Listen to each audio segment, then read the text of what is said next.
ഇനി ഞാനൊരല്പം വെളുത്തുള്ളി അച്ചാറാണ് ഉണ്ടാക്കാൻ പോകുന്നത്. 1/2 കപ്പോളം ഓയിലങ്ങ് ഒഴിച്ചു കൊടുക്കുക. ഓയിൽ ഇപ്പൊ നന്നായിട്ട് ചൂടായി വന്നിട്ടുണ്ട്. ഇതിലേക്ക് ഒരു 1/2 ടീസ്പൂൺ കടുക് ഇട്ട് കൊടുക്കാം. കടുക് നന്നായിട്ട് പൊട്ടി വന്നിട്ടുണ്ട്.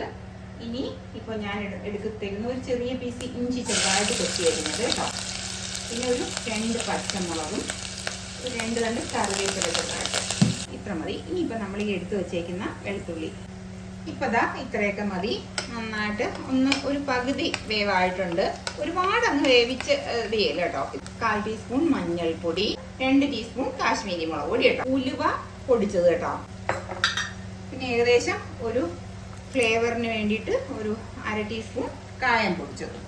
ഇതെല്ലാം കൂടി ഒരു 2-3 മിനിറ്റ് ഒന്നങ്ങ് സോട്ട് ചെയ്ത് കൊടുക്കണം. ഉള്ള ഉപ്പ്, ബ്രൗൺ ഷുഗറോ അല്ലെങ്കിൽ ശർക്കരയോ, ഞാനിപ്പോൾ ശർക്കരയാണ് ഇട്ട് കൊടുക്കുന്നത്. 1/2 കപ്പ് വിനെഗർ കേട്ടോ.